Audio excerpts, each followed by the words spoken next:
igsoon na kining pagsimba sa mga Dios-Dios. Dili ra lamang sa kanang gihimo nato na mga siminto, gihimo sa tawo natulughan. Dili ra lamang kun ingana ra.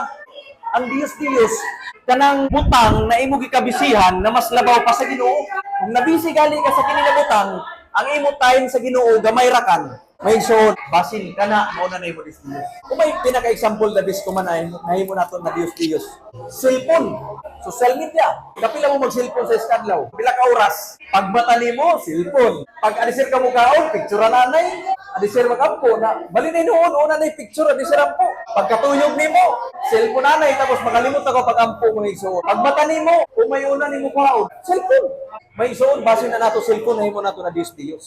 Anything na naa diri sa kalibutan, hinimo man na sa tawo, butang na mas labaw pa ang imong time sa Ginoo. Dios na. Ang ato bata pwede na nato mahimo na Dios.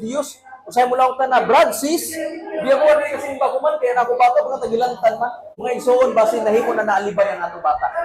Uy bara ba na kay usay kuwaon na sa Ginoo.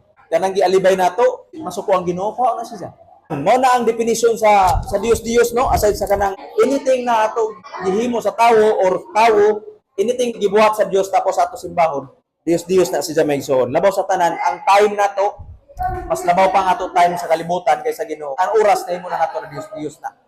Kung naghahanap kayo ng mga wireless microphone sa mga vlog nyo o sa anumang mga tinatawag na event, guys, tamang-tama ito. Maliit lang at saka napakaganda pa yung quality. Ito yung full use wireless lavalier lapel condenser microphone for iPhone type and also for Android type, no? Type C. So ayan guys. So arat na. Baka maubusan tayo. Check nyo lang sa yellow basket natin. Thank you.